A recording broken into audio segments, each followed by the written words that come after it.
Pastora, a senhora é muito bem-vinda em nosso meio. Fique à vontade, em nome do Senhor Jesus. Vi falar que você é 3 em 1, canta, prega. Seja bem-vindo. Faz coreografia. Fique à vontade, meu pastor. Amém. Gente, boa noite. Graça e paz a todos. Tudo bem com vocês? Todo mundo bem ou não? Só a metade. Amém. Glória a Deus. Bom, já dispensa comentários aqui, né? Uma alegria para mim, mais uma vez, poder estar aqui. Domingo de manhã foi muito especial. É uma pena que eu estava bem cansado. Eu estava muito cansado aquele dia. O Edmilson que me buscou lá no aeroporto, levou um chá lá de espera, ficou mais de hora me esperando lá no aeroporto, as malas atrasaram e tal.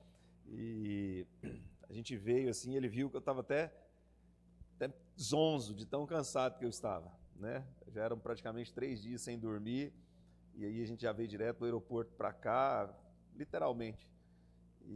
Mas graças a Deus, ele tem compromisso com a sua palavra, né? Ele me restaurou aqui, me deu forças para que eu pudesse ministrar algo ao seu coração, né? Hoje eu já estou um pouco mais descansado e hoje também mais completo, né? Acompanhado da minha varoa linda.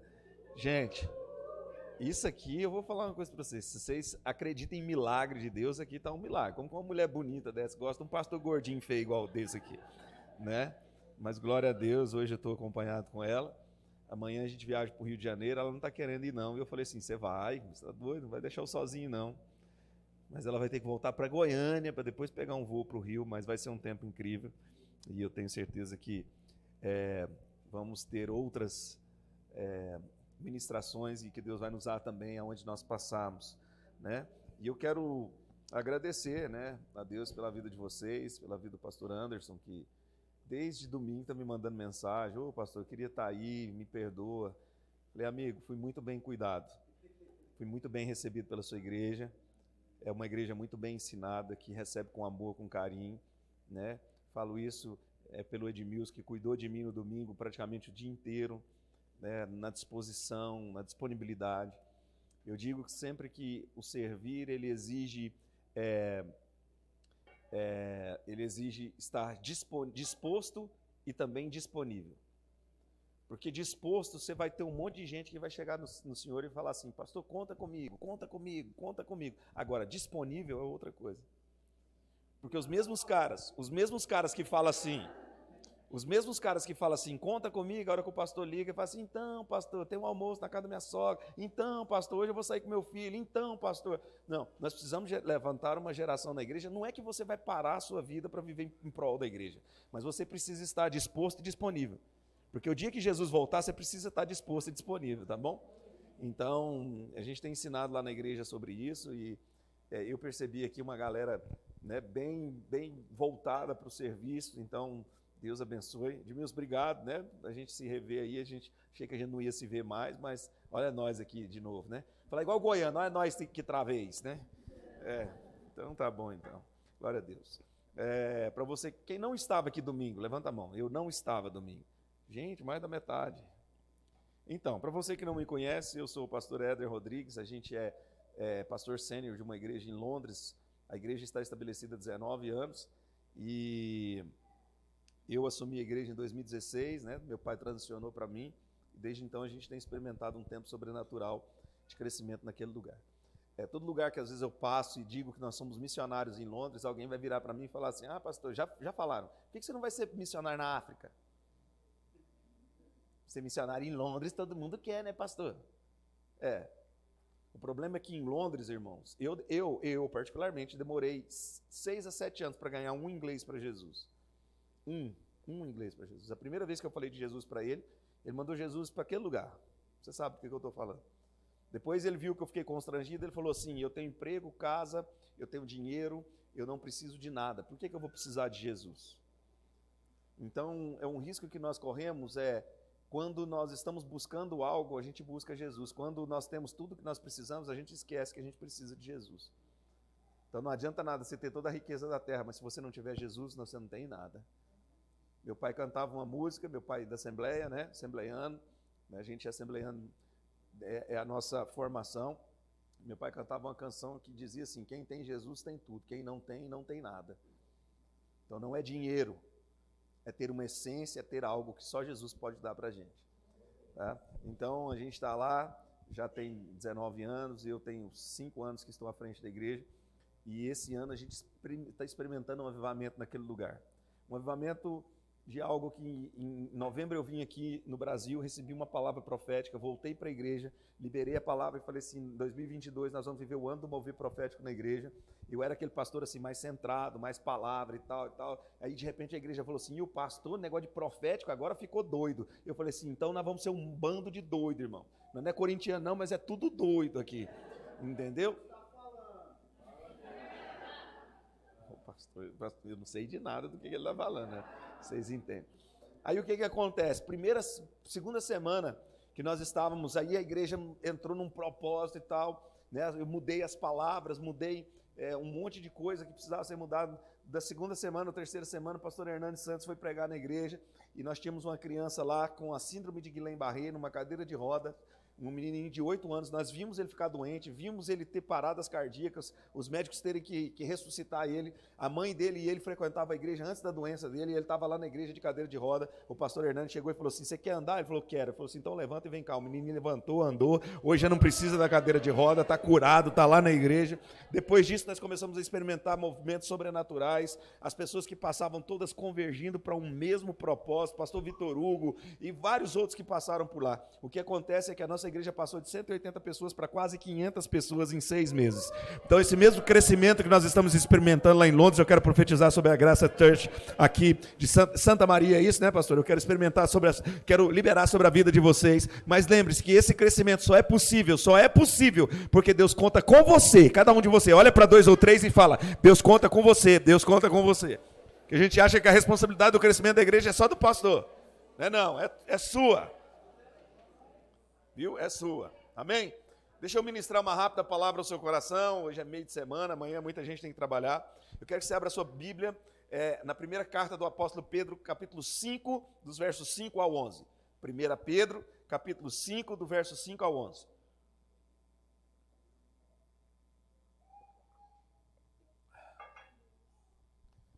Já está na tela. Se você puder jogar aquela versão da NVI que estava antes. Olha o que diz, da mesma forma, jovens, sujeitem-se aos mais velhos. Quantos papais e mamães tem aqui? Levanta a mão. Vocês amam esse versículo, né? A gente ama esse versículo. A virar para os meninos e falar assim, tá vendo o que Deus está falando? Obedece, moleque. Da mesma forma, jovens, sujeitem-se aos mais velhos. Sejam todos humildes, uns para com os outros, porque Deus se opõe aos orgulhosos, mas concede graça aos humildes. Portanto, humilhem-se debaixo da poderosa ou da potente mão de Deus, para que Ele os exalte no tempo devido. Lancem sobre Ele toda a sua ansiedade, porque Ele tem cuidado de vocês. Estejam alertas e vigiem. O diabo, o inimigo de vocês, anda ao redor como leão, rugindo, procurando a quem possa devorar. Resistam-lhe, permanecendo firmes na fé, sabendo que os irmãos que você tem em todo o mundo estão passando pelos mesmos sofrimentos. Põe um ponto aqui e olha para o irmão que está ao seu lado e fala assim, não é só você que sofre. Pastor, por que você mandou falar isso? Porque tem gente que está na igreja que acha que é só ele que sofre na vida. Só ele que tem problema na vida. Pedro está falando aqui, olha, sabendo que os problemas que vocês estão passando, os irmãos estão passando pelos mesmos problemas ao redor do mundo.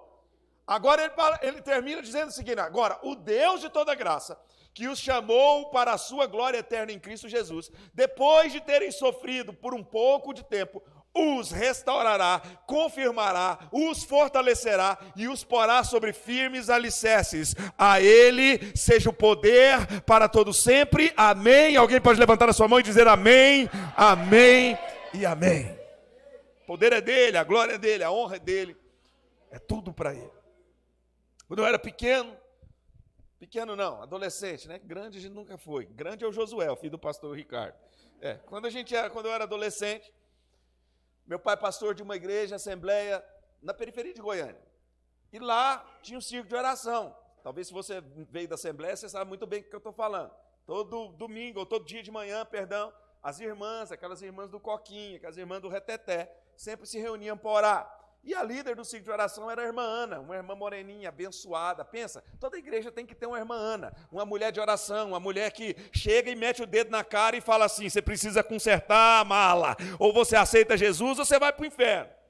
Tem gente que fala, e lá era desse jeito. A irmã Ana, vocês riram aqui porque tem uma irmã Ana aqui desse jeito? Que é do ciclo de oração também? Ah, tá. Mas tem uma irmã Ana aqui que entendi. E quando eu tinha aí por volta de 15 para 16 anos, eu era líder de louvor da igreja, nunca quis ser pastor, já falei isso para vocês aqui domingo passado. Por que eu não queria ser pastor? Porque pastor sofre. Pastor sofre demais. Eu vi meu pai sofrendo, então eu não queria ser pastor. Então deixa eu dar um recado para você, um conselho para você aqui, entre aspas. Honre os pastores de vocês. Cuidem dos pastores de vocês. Presenteiem os pastores de vocês. Porque isso que vocês fazem é simplesmente trazer ou atrair a bênção de Deus sobre a sua vida. Porque aquele que dá ao profeta um copo de água fria na qualidade de profeta, recebe galardão de profeta. Só que a Bíblia é específica. Aquele que dá um copo de água fria. A única especificação que tem é para o profeta. Se você fizer uma janta para um médico, a Bíblia fala assim, a Bíblia não fala, né? Mas se você fizer uma janta para um médico, ou fizer uma janta para um político, não tem especificação, mas para o profeta tem uma especificação. Honre os pastores de vocês. Por quê, pastor? Porque é deles que está a cobertura espiritual e a bênção do Senhor para a vida de vocês vem através da vida deles. Então eu não queria ser pastor, porque pastor sofre. Nós morávamos na casa pastoral, era assim, tinha igreja e no fundo da igreja tinha casa. E o povo era manso, folgado, ia lá, comia minha janta, tomava meus Danone, fazia tudo que não podia. Então eu não gostava. Eu não queria ser pastor. Porque meu pai orava por aqueles caras que falavam mal dele. Os caras estão falando mal do meu pai está orando pelos caras. Então, assim, eu vi meu pai sofrer muito, então eu não queria. Aí um dia, eu estou lá na igreja, a gente tinha um culto lá de jovens que a gente fazia durante as férias e tal. E aí um dia terminou esse culto, a igreja lotada de jovens. Nós fizemos esse trabalho, começamos com 33 jovens da igreja. Em 2002, antes da gente mudar para Londres, tinha mais de 600 jovens da igreja. Nós ganhamos todos os traficantes do bairro para Jesus. A criminalidade no bairro caiu. Por quê? Porque os malas foi tudo para a igreja. E aí, quando terminou, no auge do negócio, a irmã Ana veio para me entregar uma palavra. E ela bateu a mão no meu peito e falou assim, Éder, tem uma palavra para você. Eu falei assim, tá bom, irmã Ana, fala. Ela falou assim, Deus vai te levar pelas nações. Deus vai colocar você em lugares altos. E eu, glória a Deus, hein, vou cantar, fazer altos shows top, vou ser famoso e tal, porque eu queria ser cantor, eu não queria ser pastor. Deus vai colocar você em posição de honra. Deus vai levantar você. E aí ela bateu no meu peito e falou assim, você vai ser um pastor abençoado. Quase que eu olhei para ela e falei assim, Jesus, eu te repreendo. Que palavra é essa? Quando ela falou, você vai ser um pastor abençoado, eu já baixei a cabeça. Ela falou assim, você vai pregar em outras nações, você vai falar em outras línguas, pregar em outras línguas. E ela foi falando aquilo e eu de cabeça baixa, por quê?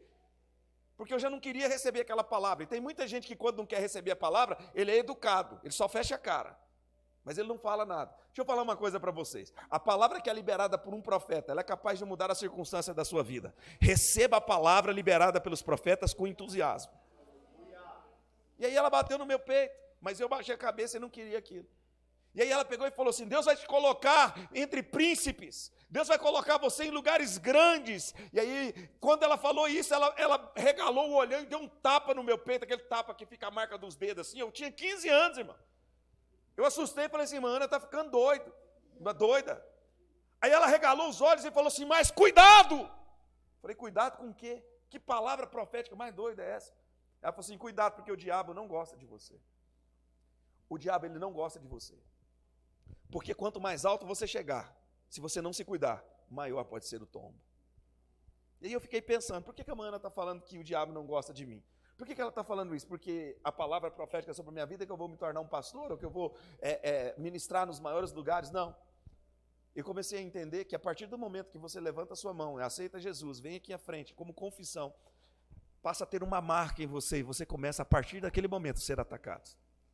A nossa igreja hoje, se você for na igreja, você vai encontrar casais de homossexuais, prostitutas, traficantes, drogados. Você vai ver isso, tudo quanto é tipo de gente que está lá na igreja. O slogan, ou a missão, a visão da nossa igreja é um lugar para todos. Uma igreja que nós recebemos todos, mas não aceitamos tudo.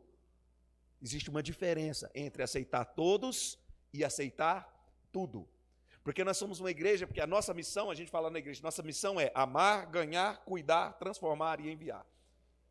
Por que a gente ama? Porque o amor, ele acolhe, mas amar não significa concordar. As pessoas confundem amar com concordar.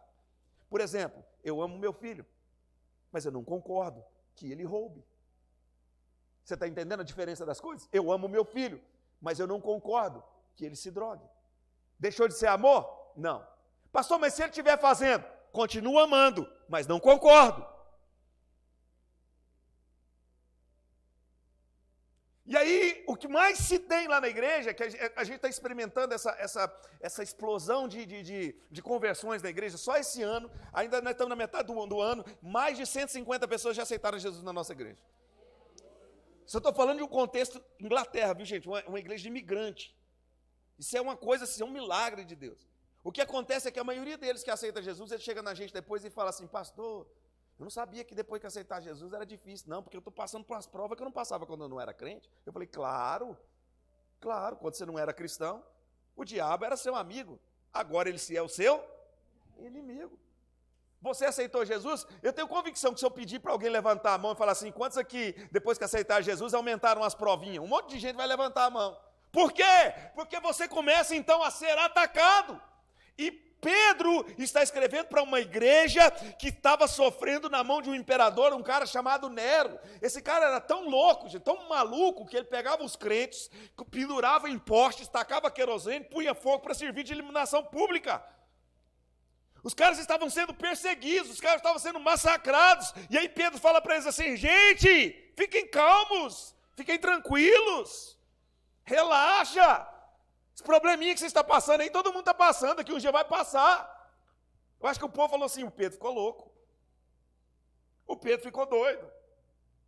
Mas o problema é que a gente não entende que até nos dias de hoje nós estamos sendo atacados, talvez não perseguidos como foram os cristãos dessa época pós-ressurreição de Jesus, mas nós ainda continuamos sendo atacados. E Pedro enfatiza no versículo 7 que o diabo nos ataca com pensamentos de preocupação e com ansiedade.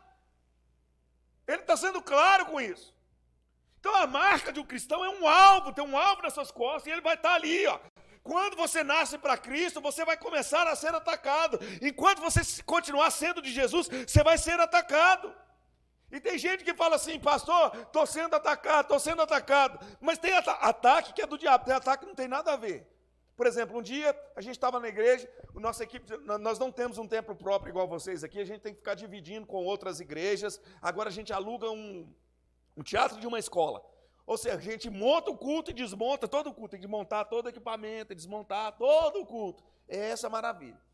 Mas eu me lembro que um dia nós estávamos no templo antigo que a gente estava, e eu cheguei e o pessoal do louvor tinha ensaiado antes do culto, e eu cheguei e uma irmã estava assim, sabe, nervosa lá, e preocupada. Eu falei assim, minha irmã, o que foi? Ela falou assim, ai pastor, o diabo tá impossível. Eu não aguento mais esses ataques do inimigo. Eu falei, o que foi, irmã? Ela falou assim, pastor, olha aqui, meu celular está descarregado. Não colocou para carregar e é a culpa do diabo, né? Tem ataque que não é do diabo, mas existem ataques que nós estamos sendo atacados. Agora, olhe para a pessoa que está ao seu lado e fala assim, fica tranquilo, porque não é uma armadilha. O que é uma armadilha? A armadilha é algo armado para pegar você de surpresa. Não é armadilha. O diabo não prepara armadilhas para você. Ah, pastor, eu discordo de você. Vou mostrar para você que Pedro está falando que o diabo não prepara armadilha para você. O diabo não fica atrás da moitinha esperando você passar, para quando você passar ele pular na sua frente e te assustar e falar, te peguei. Não é. Ai, pastor, o diabo armou uma cilada para a minha vida e eu caí na armadilha do diabo. Peraí. Pedro está falando assim, vigiem, porque o seu adversário está ao seu, fazendo o quê? Fazendo o quê? Rugindo. Rugindo. Se ele está rugindo, você já viu rugir em silêncio? Você já viu alguém rugir em silêncio? Se ele está rugindo, ele está fazendo o quê? Barulho! Ele está avisando para você, eu estou aqui, eu estou te esperando, e se você não vigiar, eu te pego. O problema é que nós somos atacados e a gente acha que caiu na armadilha do diabo. Nós não caímos na armadilha, ele está lá avisando que está lá. O problema é que a gente não vigia. Você não vigia. E aí depois você vem falar assim, ai, o diabo me pegou. Por quê? Não é porque ele armou uma armadilha, não é porque ele armou uma arapuca, é porque você não vigiou. Porque você sabe que ele está do seu redor, procurando a quem possa tragar. Agora, antigamente, existiam circos que viajavam nos interiores, viajavam pelas cidades. Alguém lembra desse circo que ficava viajando assim? Alguém lembra?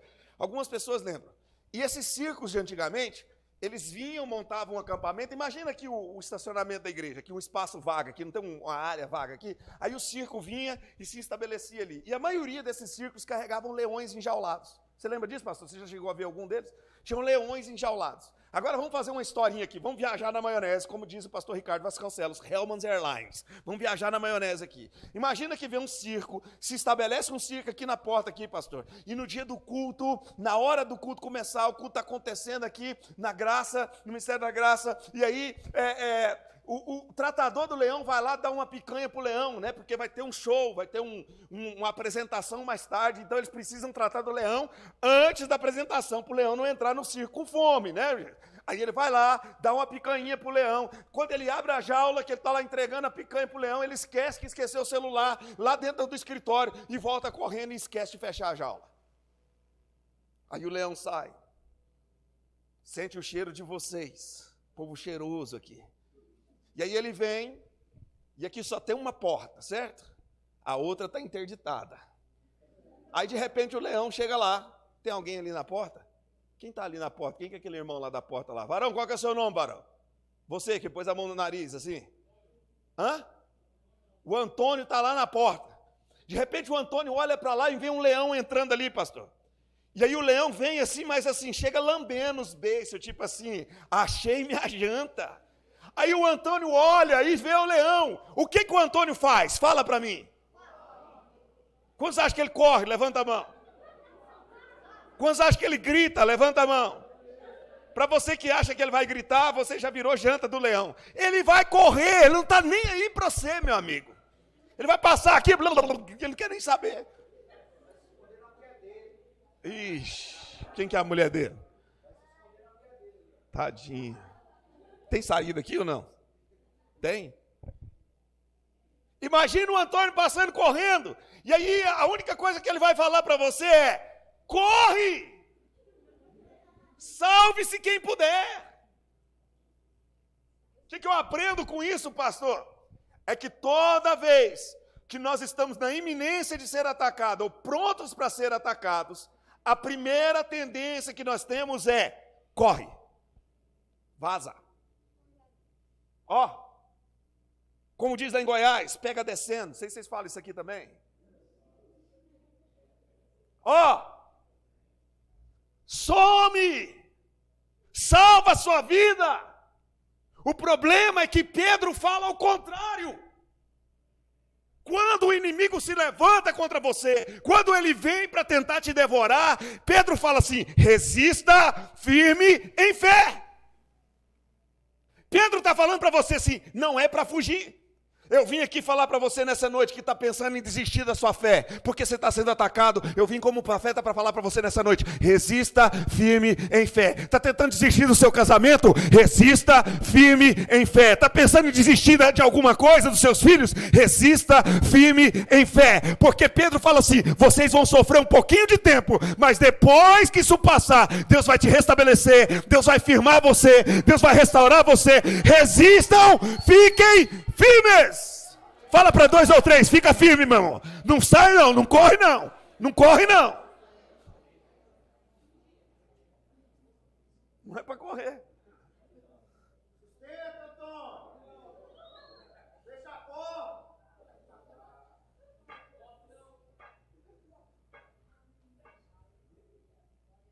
Porque a primeira coisa que vem na nossa cabeça quando nós estamos atacados é: corre. Mas Pedro está falando, fica firme. Pedro está falando, fica firme. Eu não sei para quem que é essa palavra, mas Deus está falando para você. Fica firme. Fica firme. Não desista de Jesus, não desista da sua família. Não desista dos seus sonhos. Não desista do projeto de Deus sobre a sua vida. Não é por causa do ataque, porque maior é o que está com você do que aquele que está no mundo. Agora, Pedro, quando fala assim, e quando nós somos atacados por ansiedade e preocupações? Será que tem alguém aqui que é ansioso e preocupado? Estava vindo agora, e a gente percebeu que se a gente conectasse o cabinho numa entrada do USB da caminhonete, ligava o som do meu iPhone na caminhonete. E aí começou uma música do Eli Soares. Não entendo os seus planos, mas aceito. Aí, não sei mais a letra, ele fala assim, eu sou tão pequeno, ansioso e preocupado. Tem muita gente que aqui é ansioso e preocupado, e você está sendo atacado por ataques de ansiedade e preocupação. E Pedro enfatiza isso no versículo 7. Agora, Pedro também fala o seguinte, humilhem-se, pois, debaixo da poderosa ou da potente mão de Deus. E aí eu comecei, então, a pensar e a meditar a respeito da mão de Deus. O que significa a mão de Deus? E Deus me deu, claro, eu posso achar várias representações da mão de Deus, mas eu quero falar 3 na perspectiva de Pedro, porque é Pedro que está escrevendo isso aqui. Eu quero liberar 3 palavras do que representa a mão de Deus sobre a sua vida, certo? Primeira representação da mão de Deus, repita comigo, fala assim, a mão de Deus representa o plano de Deus. Um dia eu estava em Londres, quando eu fui para Londres, a igreja não tinha condições de me sustentar, de me manter full time pela igreja, ou seja, integral para a igreja. E então eu fui trabalhar, e eu trabalhava para a Amazon, e eu fazia entrega de, tipo, compra de supermercado que o cara fazia pelo aplicativo da Amazon. E aí, eu me lembro que tem um bairro em Londres chamado Stamford Hill, e esse bairro, ele é predominante habitado por judeus. E eu sempre pegava a rota para Stamford Hill, é no norte de Londres, eu morava no noroeste, então sempre era caminho para casa, o pessoal me dava essa rota. E eu fazia entrega sempre em uma casa, eles sempre compravam. E um dia estava chovendo, a temperatura estava algo em torno de menos 2 graus, ou seja, estava top, igual aqui em Brasília, chovendo, menos 2 graus, e eu fui parar na porta da casa do cara, não tinha como estacionar, a rua estava cheia. E eu fui procurar estacionamento, só achei estacionamento uns 2 quarteirões para frente. O cara tinha feito uma compra, além da compra que ele tinha comprado 10 engradados de água. Então eu só conseguia levar 2 por vez, eu não tinha o carrinho, o trolley, então eu tinha que levar 2 por vez. Aí eu pegava 2 garrafas de água, 2 engradados de água, vinha, ia lá, deixava na porta. Antes de bater a campainha, voltava na van, 2 quarteirões, pegava mais 2, voltava, deixava na porta. Eu fiz isso, trouxe todas as águas e trouxe toda a compra do cara. Coloquei assim debaixo, um negócio lá, tipo uma varandinha que tem nas portas das casas. Apertei a campainha, o cara abriu. Quando o cara abriu, o cara viu que eu estava, tipo assim, batendo queixo, Quem que nunca bate queixo? Um goiano, menos 2 graus, todo molhado, batendo queixo, a boca estava assim. E aí ele pegou as águas, colocou para dentro, e ele fez algo que ninguém nunca fez no tempo que eu trabalhei na Inglaterra, ou na Amazon. Ele falou assim, entra, que eu quero te dar eu vou pegar uma toalha, e perguntou se eu queria um chá quentinho. Como eu não gosto de chá, quem gosta de chá é minha esposa, eu peguei e falei assim, não quero chá, mas a toalha para me secar, eu aceito. Aí ele foi lá dentro para buscar a toalha. Quando eu entrei na porta dele, tinha uma sala muito bonita, e eu notei que ele era judeu. Quando ele veio, ele me deu a toalha, eu fui enxugando o rosto e tal. Ele olhou para mim e falou assim, trabalho difícil, Eu peguei e falei assim, é difícil, mas eu acredito que a mão de Deus vai me tirar dele em breve. Ele olhou para mim e falou assim, você acredita em Deus? Eu falei, sim, acredito em Deus. Aí ele falou, aí eu dei uma carteirada nele, assim, para impressionar, virei para ele e falei assim, eu sou pastor. Ele falou assim, você é pastor? Que bênção. Eu falei assim, sou pastor. Ele falou assim, então, eu sou o rabino daquela sinagoga que tem ali atrás. Deu vontade de pegar o meu banquinho e sair vazado. Pastor, por quê? Irmão, rabino são os caras mais estudados.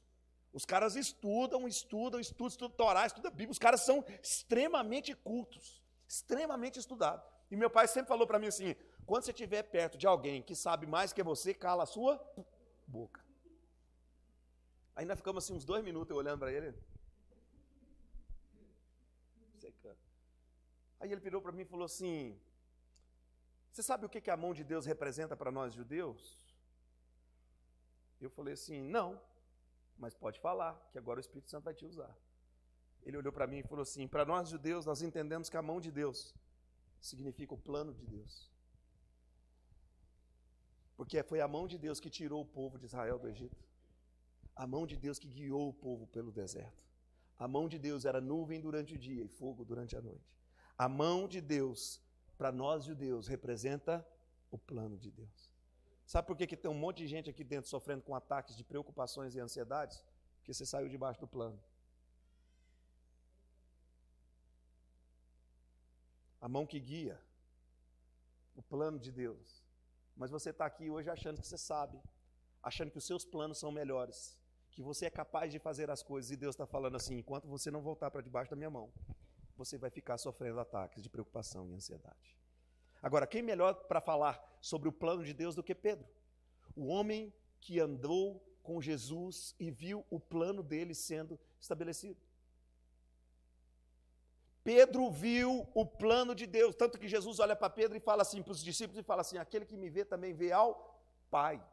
Ou seja, o plano de Deus era estabelecido na vista de Pedro. Por isso que Pedro fala, humilhai-vos, pois, debaixo da potente mão de Deus, porque a mão de Deus representa o plano de Deus. Pedro pode dizer isso não porque ele está escrevendo como uma pessoa inexperiente ou uma pessoa inconsciente. Ele está falando de algo que ele viveu, ele andou com Jesus, ele teve face a face com Jesus. Agora, eu sei que às vezes vai chegar dia, sabe aquele dia que você chegou, que você não viu uma saída, que você não viu o que poderia acontecer, sabe, que você pensou assim, eu estou sozinho, eu estou fraco, eu estou deprimido, eu estou frustrado, eu estou no fundo do poço, eu estou me sentindo sozinho, eu estou me sentindo infeliz, mas eu vou falar para você, Deus tem uma saída para você, é só você voltar para debaixo da mão que guia, porque o plano de Deus para você é perfeito, e Ele tem uma solução para você. A mão de Deus vai abrir o mar, vai fazer brotar água da rocha. É a mão que guia, o plano de Deus. A primeira representação da mão de Deus é o quê? O plano de Deus. Segunda representação da mão de Deus, repita comigo, fala assim, a mão de Deus representa a provisão de Deus. Agora, quem melhor para falar de provisão do que Pedro? O homem que viu Jesus multiplicar 5 pães e 2 peixinhos. Pedro viu Jesus fazer um milagre. Pedro viu Jesus trazendo a provisão. Sabe, tudo aquilo que você coloca na mão de Deus, Ele multiplica. Toda vez que você sente que vai faltar, que não vai dar, que não é o suficiente, de repente as coisas começam a multiplicar. Por quê? Porque a mão provedora de Deus está agindo a seu favor. Sabe aquele dia que você achou que não teria mais esperança, você achou que amanhã não teria jeito, amanhã não vai dar, não vou conseguir pagar, não vai abrir a porta, de repente uma porta se abriu, alguém apareceu, era a mão provedora de Deus agindo em seu favor. Agora preste atenção, não espere a provisão de Deus se você não está debaixo do plano dele, porque a mesma mão que guia é a mão que provê. Tem muita gente orando por provisão sem estar debaixo do plano.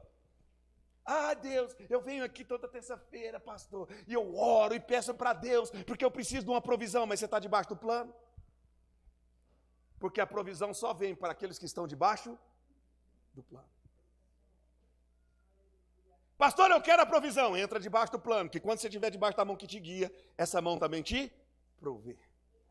A mão de Deus representa a provisão de Deus. Essa é a segunda representação da mão de Deus. Terceira representação da mão de Deus. Repita comigo, fala assim, a mão de Deus representa a proteção de Deus.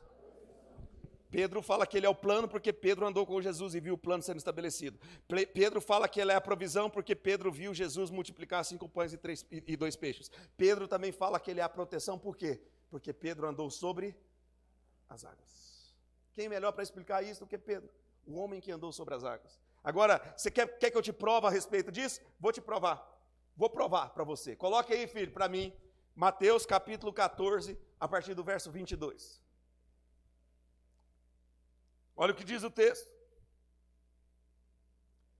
Logo em seguida, Jesus insistiu com os discípulos para que entrassem no barco e fossem para diante dele, ou fosse adiante dele para o outro lado, enquanto ele se despedia da multidão. O que é aquela palavra ali? Volta. Logo em seguida, Jesus o quê? Por que Jesus insiste mandando os caras para o outro lado? Jesus está olhando para os discípulos e falando assim, eu já tenho um destino para vocês vão chegar do lado de lá. Mas por que Jesus tem que insistir para eles irem? Alguns dos discípulos de Jesus eram pescadores. E se tem uma coisa que pescador é bom, é bater o olho no céu e saber como que vai ser o tempo. Sim ou não?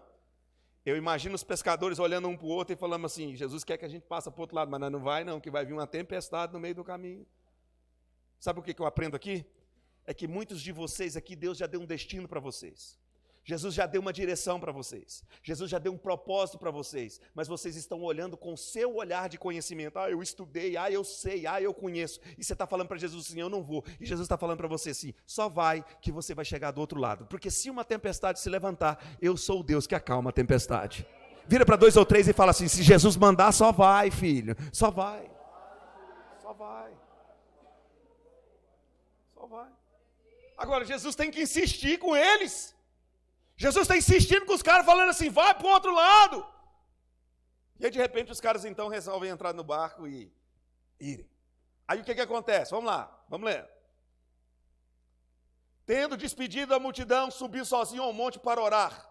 Ao anoitecer, ele estava ali sozinho. Jesus está falando para você que existem batalhas que você só vence sozinho. Existem batalhas que você só vence sozinho. O próprio Jesus está falando aqui. Existem lutas e provações que você só vence sozinho. Não é pedindo oração para outro, não é falando para a gente, ora por mim, não. É você e ele. Jesus está ensinando, ele está dando o exemplo. Agora segue, vamos lá. Mas o barco já estava a considerável distância da terra, fustigado pelas ondas, porque o vento soprava contra ele. Jesus mandou passar para o outro lado. Jesus deu um destino. Eles foram. E aí o vento era contrário. Muitos de vocês estão aqui seguindo o caminho que Jesus mandou, mas o vento está contrário na sua vida. Tem alguém aqui que tem um vento contrário sobre a sua vida? Deixa eu falar nessa noite para você. Jesus está aqui e vai acalmar esse vento em nome de Jesus. O vento era contrário. Soprando contra ele. Agora eu vou fazer um negócio aqui que eu gosto de fazer e eu vou fazer aqui porque faz parte da pregação. Eu preciso de 12 homens. Se tiver 12 homens, sobe aqui no púlpito agora. 12 homens. Se você tiver com dúvida, pode ficar sentado na sua cadeira, sem problema.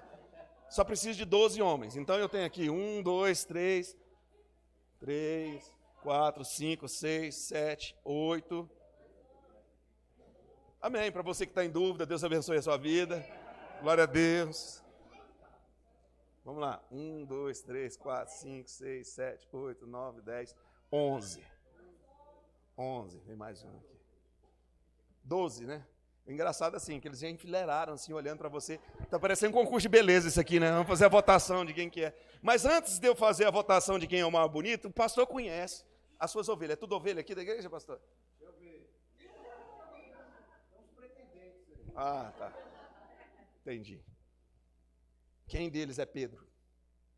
Aquele que qualquer coisa ele quer arrancar a cabeça, quer matar, quer esgoelar.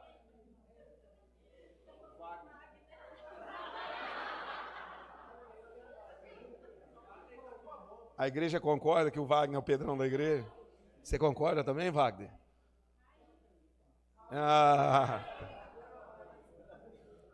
Por que eu estou aqui, mandei vocês subirem aqui? Porque vocês estão agora no barco de Jesus passando para o outro lado, ok?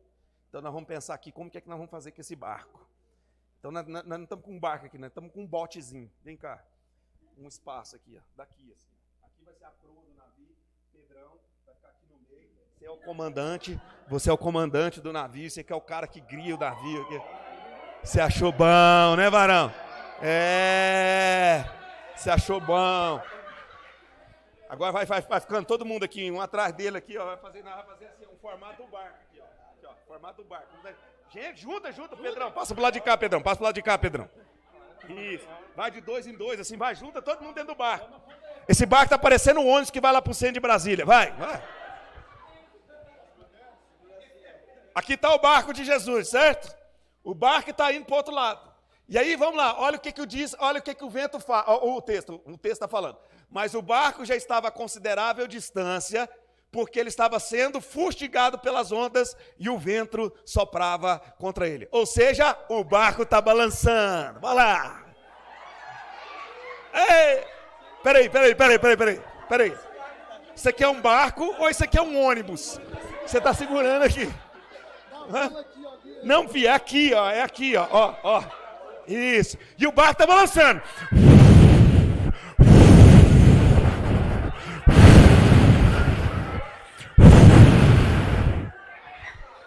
Primeiro caiu na água, socorre! Peraí. Calma, gente. Fiquem dentro do barco, balançando. O barco está balançando. Não pare de balançar o barco.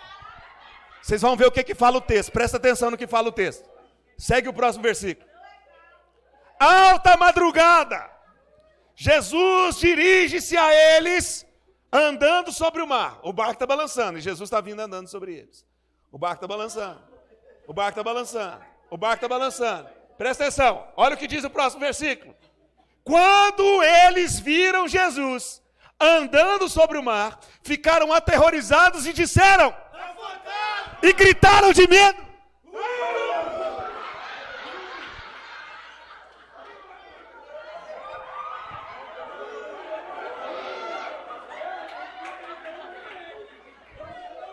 Varão do teclado, irmão tecladista, como que é seu nome mesmo? Ayuki.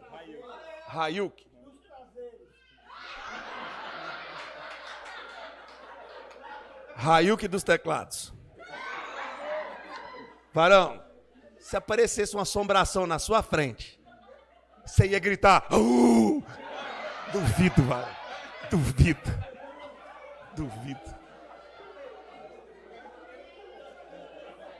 Então nós vamos fazer o negócio ficar mais original. Esse AU aí é a galera do acampamento. Agora é um monte de homem com medo. Tipo quando você vê barata lá na sua casa, rato. Pera aí. Take 2, pregação aqui em Santa Maria. Take 2, voltando na fita, voltando o texto. Quando viram Jesus andando sobre o mar, o vento está balançando.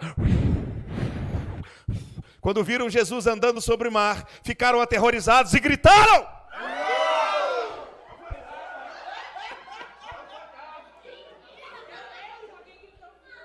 Gritaram é um fantasma, depois gritam de medo. Deu ruim aqui na televisão, aí tirou. Isso. Agora, take 3, nem que nós temos que gravar 50 take, mas nós vamos voltar. E vendo Jesus, o barco já estava considerado distante, fustigado pelas ondas. Vamos lá, próximo texto. E vendo Jesus, em alta madrugada, Jesus dirigiu-se para ele sobre o mar, o próximo. E vendo Jesus, quando viram Jesus andando sobre o mar, ficaram aterrorizados e gritaram. E depois gritaram.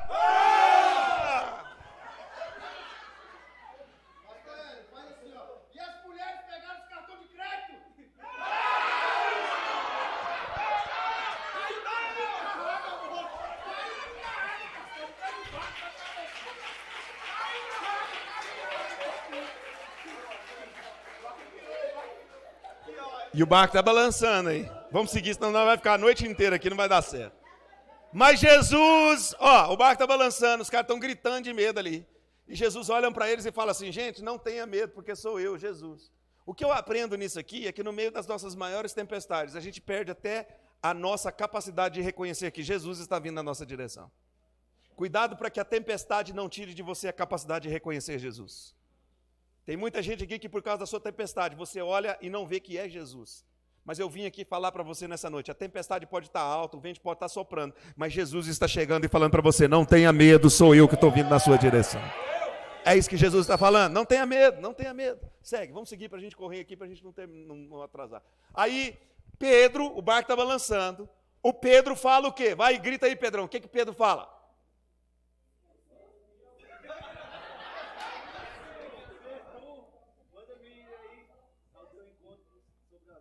Ô Jesus, se é você, deixa eu ir aí, que andar sobre esse negócio de água. Vamos lá. E Pedro, vendo Jesus, disse o quê? Vai lá. Tem outro. Aprendeu aí, Pedrão? Vai lá. Vai, Pedrão, vai. Manda-me ir aí ao teu encontro sobre as águas. É isso, Pedrão. Você sabe o que eu acho mais interessante em Pedro? É que Pedro é o único que tem ousadia. No meio da tempestade, ele é o único que tem coragem. Porque tem muita gente que está na tempestade aqui, mas você morre de medo, porque você acha que o barco é o lugar da sua segurança. E Pedro fala assim, eu não quero viver na segurança, eu quero viver no sobrenatural. Uma coisa é você viver na segurança, outra coisa é você viver no sobrenatural. Quem fica na segurança nunca anda sobre as águas, mas quem é ousado, irmão, sai da segurança para caminhar sobre as águas. Se está tudo certinho para você, sai da segurança, porque quando não depende mais de você, é Deus que te sustenta. E aí Jesus olha para ele e fala assim, Pedrão, desce, vem, olha lá, vai o próximo versículo. Então venha, Pedro, respondeu ele. E Pedro descendo do barco, o barco está balançando, e Pedro descendo do barco, veio andando na direção de Jesus. E Pedro vem andando na direção de Jesus. E Pedro vem andando na direção de Jesus. E Pedro vem andando na direção de Jesus. Olha o próprio versículo. Olha o próximo versículo. Mas quando Pedro fez o quê? Quando Pedro reparou no vento e nas ondas, Pedro começa a afundar. Afunda, Pedro. Afunda. Só que você está olhando para mim. Pedro olhou para as ondas e para o vento. É engraçado, não é? Presta atenção.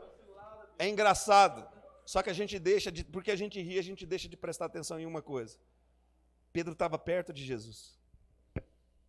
Só que quando ele estava perto de Jesus, ele tira os olhos de Jesus. Tem muita gente aqui que está pertinho de Jesus, perto de dar um abraço de Jesus, de viver o milagre por completo. E aí você tira os olhos de Jesus e olha para o vento. Olha para a tempestade, olha para o mar, olha para a onda. É nesse momento que você afunda. Porque aconteça o que acontecer, nunca tire os seus olhos de Jesus. Nunca tire os seus olhos de Jesus. Aí Pedro começa a afundar. Agora preste atenção nisso que eu vou dizer para você, guarde isso. O problema não é você afundar. O problema é você afundar longe de Jesus. Tem muita gente aqui que está afundando longe de Jesus. Porque Pedro, quando afunda perto de Jesus, a primeira coisa que Pedro faz é gritar, Senhor, salva-me. Talvez Deus está aqui nessa noite, você está sentindo como se você estivesse afundando.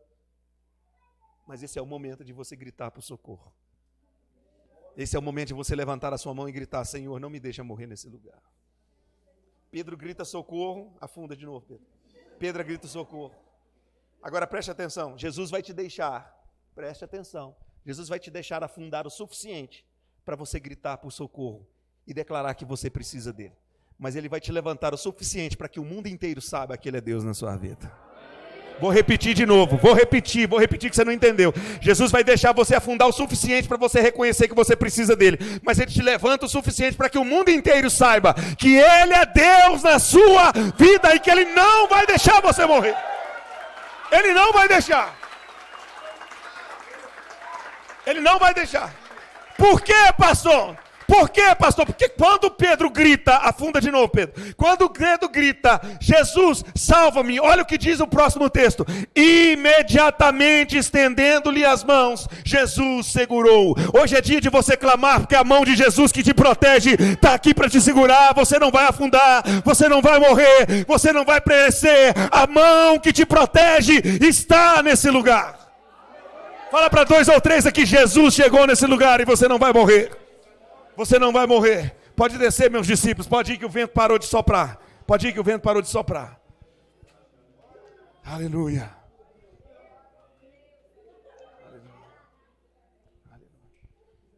Por isso que um dia eu estava em casa e pensando, falei assim, Deus, que música, o que o Senhor quer dizer através desse texto? E eu estava em casa, e aí de repente me veio a memória, e eu comecei a entender, como que é isso, pastor? Como que é isso? Olha o que diz essa canção e você vai entender. Se o sol se pôr e a noite chegar, tu és.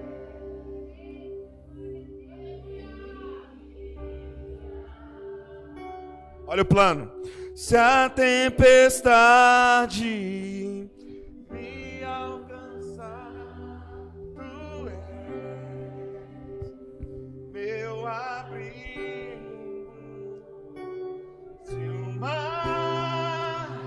Me submergir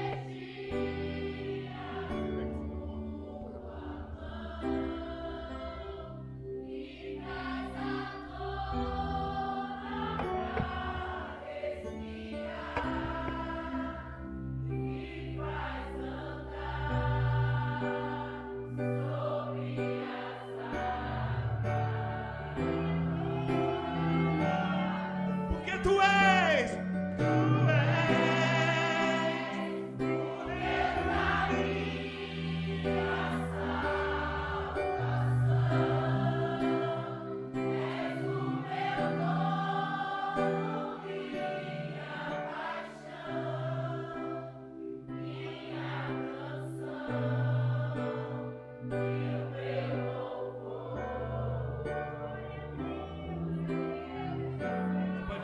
uma vez, se o sol se pôr. Se o sol se pôr e a noite chegar.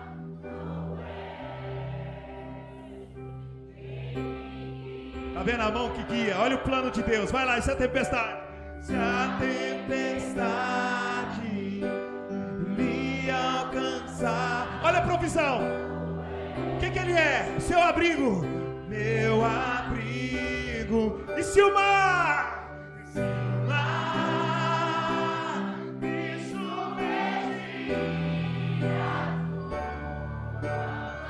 me faz o quê?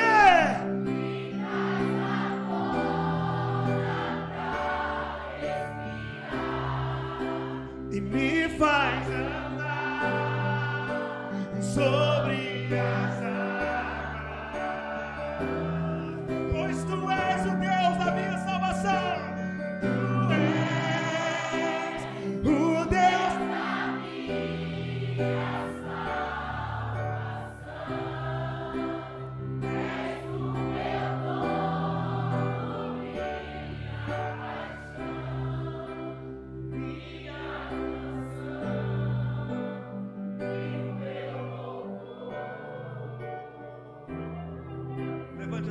levante as suas mãos, as duas mãos. Diga.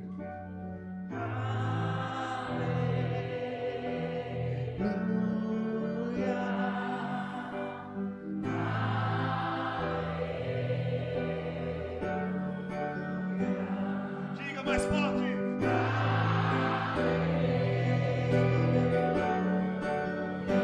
Diga aleluia. O mais forte que você puder. Diga aleluia.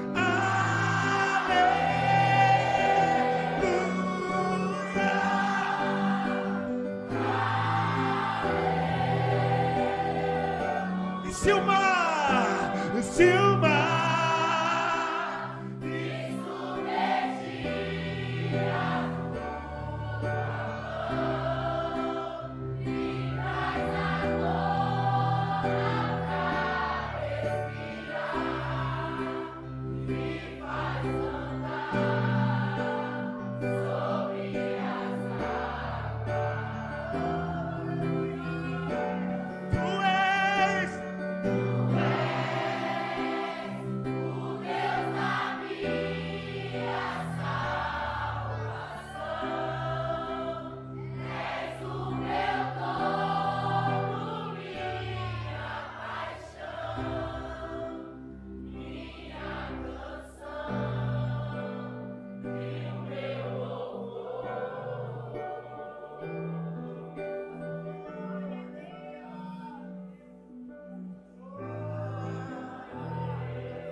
Sabe aquele dia que você estava andando e alguma coisa aconteceu e você não entendeu o que aconteceu?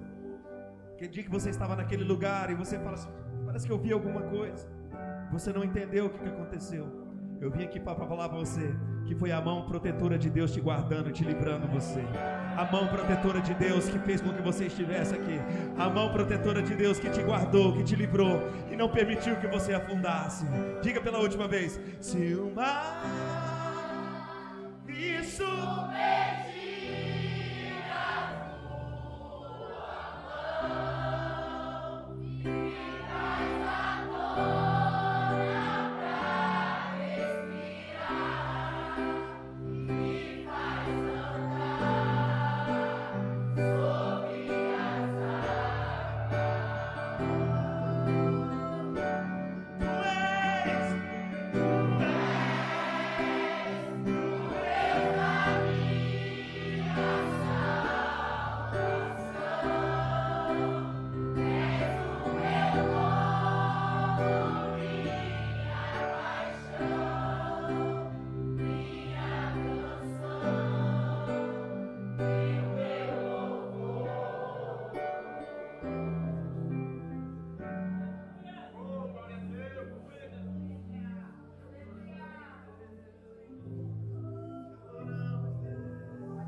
forte aplauso.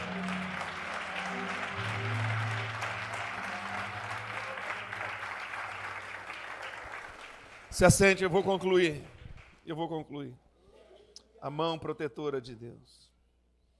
Em 2016, quando meu pai me chamou para voltar e assumir a igreja, meu pai, 16 anos, pastor da igreja, eu comecei a olhar para ele, eu pensar, eu não tenho condição, eu não posso, eu não consigo, eu. E naquela noite o Espírito Santo falou assim: você acha que é tudo sobre você? Você sabia que você está sendo atacado com pensamentos de preocupação e ansiedade? Porque você está só pensando em você. Eu. Tudo gira em torno de nós. E aí o Espírito Santo falou para mim assim, bem claro: cuidado, porque a ansiedade anda de mãos dadas com o orgulho. A ansiedade anda de mãos dadas com o orgulho. E aí eu pensei assim, gente, mas por que o Espírito Santo está me falando isso? E eu comecei a pensar no texto, e aí eu fui nesse texto, abri lá na primeira carta do apóstolo Pedro, no capítulo 5, e eu fui no versículo 7, diretamente. E lá no versículo 7 diz o seguinte: lancem sobre ele toda a vossa ansiedade, porque ele tem cuidado de vós. Eu olhei para Deus e falei assim: Deus, pega essa ansiedade, tira essa preocupação do meu coração. O Espírito Santo falou assim: não, senhor, lê o texto. Você não está prestando atenção no texto. E aí eu li, aí de repente algo me chamou a atenção. E eu li o 6, que diz o seguinte: portanto, humilhem-se debaixo da poderosa mão de Deus. E aí eu comecei a estudar esse texto, essa passagem. E eu achei um estudo do pastor John Piper, quando ele estava na Alemanha, ainda estudando teologia, e ele fez um estudo sobre esse texto. E ele começa o texto dizendo o seguinte, o estudo dele dizendo o seguinte: antigamente a Bíblia não era dividida entre capítulos e versículos. E o texto original me traz uma revelação. O texto original, antes da divisão por capítulos e versículos, é uma sentença só. Ele diz o seguinte: portanto, humilhem-se debaixo da poderosa mão de Deus, vírgula, para que ao seu tempo ele vos exalte, lançando sobre ele toda a vossa ansiedade, porque ele cuida de você. Você notou a diferença? Totalmente diferente. O Espírito Santo falou no meu coração aqui: o mandamento não é você lançar a sua ansiedade, a sua preocupação. O mandamento é você se humilhar debaixo da mão dele. Porque quando você se humilha, ele, no tempo devido dele, tira de você toda a ansiedade, porque ele cuida de você. Quem tira a ansiedade e a preocupação não é você, é ele. Mas você precisa primeiro se humilhar. Por que o Espírito Santo falou para mim que a ansiedade andava de mão dada com orgulho? E aí eu fiquei pensando, escrevi num papel ansiedade. Depois escrevi embaixo da palavra ansiedade a palavra orgulho. E aí eu comecei a olhar e vi que a palavra ansiedade tem 9 letras. E a letra central da palavra ansiedade, ansiedade. Orgulho, uma palavra com 7 letras. Orgulho. A letra central da palavra orgulho é a letra U. Eu circulei as duas, formou o quê? O Espírito Santo falou assim: o dia que você sair do centro e deixar Jesus ser o centro, toda preocupação e toda ansiedade, ele tira dos seus ombros. Fica de pé em nome de Jesus, fica de pé. Eu vim aqui nessa noite só falar para 2 ou 3, eu não sei quem que é. Que nessa noite, se você acha que você é o cara, ou que você acha que você é a mulher, você acha que você é o bonzão, você acha que você é a bonzona, você acha que você é inteligente, você acha que você pode tudo, sai do centro. Sai do centro. E deixa Jesus ser o centro da sua vida. O próprio Pedro, Jesus estava sentado com os seus discípulos nos últimos dias. Jesus olha para os seus discípulos na ceia e fala assim: hoje à noite todos vocês vão me deixar. Pedro olha para Jesus e fala assim: eu não te deixo. Jesus olha para Pedro e fala assim: Pedro, se você soubesse que hoje, antes que o galo cante, você me negará 3 vezes. Só que em Lucas, no capítulo 21, Jesus olha para o mesmo Pedro e fala assim: Pedro, essa noite o diabo me pediu para se ir andar contra a sua vida, mas eu, Pedro, intercedi por você. A diferença de você estar no centro é que você erra, você vai negar Jesus, você vai pecar. Mas se Jesus estiver no centro, quando o diabo se levantar contra a sua vida, ele intercede por você. É isso que ele está falando: sai do centro. Humilhe-se debaixo da potente mão de Deus. Talvez você veja aqui nessa noite com uma expectativa de ouvir uma palavra de que você vai ser vencedor, de que você vai ter vitória. E eu vim aqui falar para você, o que Deus está mandando para você nessa noite é você se humilhar debaixo do plano, porque a mesma mão que te guia é a mão que te provê e a mão que te protege. Sai do centro e coloque Jesus no centro. Feche os seus olhos. Feche os seus olhos. Curva a sua cabeça.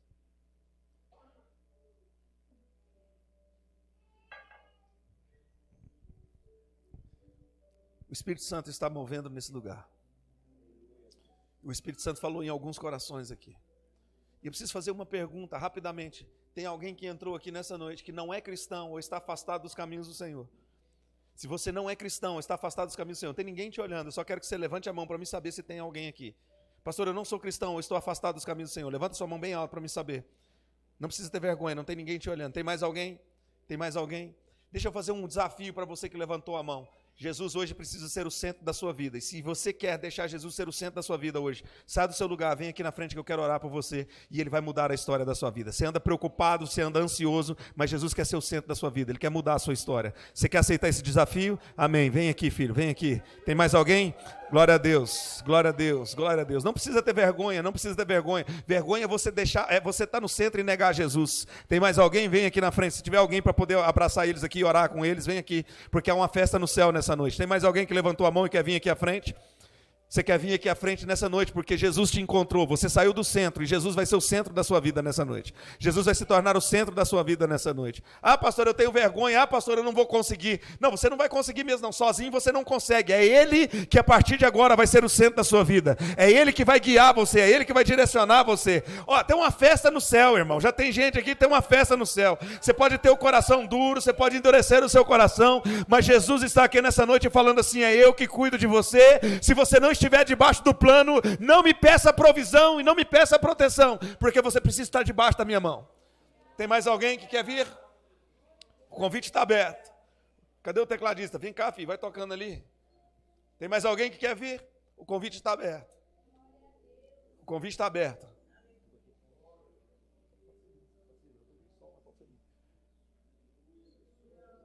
A igreja continue orando. Eu acredito que Deus ainda está falando em algum coração. Mas eu vou contar até 10. Se você não vier, lembre-se que a oportunidade, a decisão é sua. Jesus não obriga ninguém. Se você quer vir, venha. 10, estou te esperando. 9, Jesus está te chamando. 8, tenha coragem. Tenha coragem.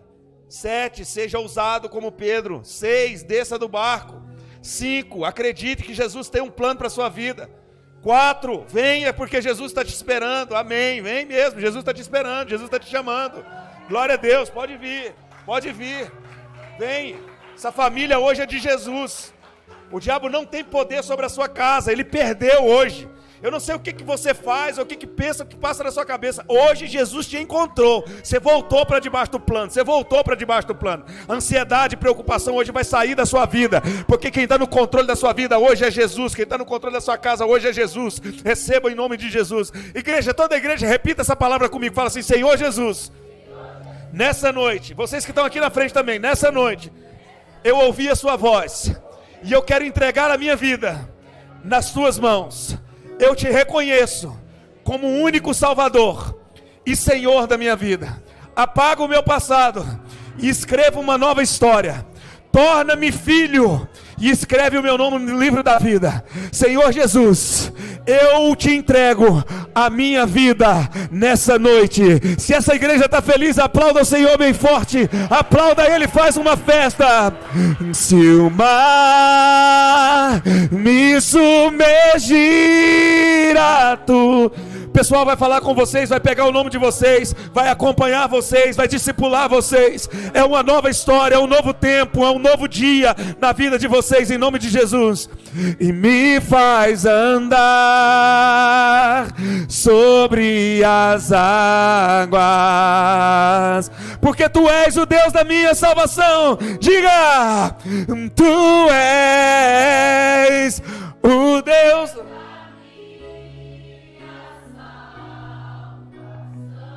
És o meu dono,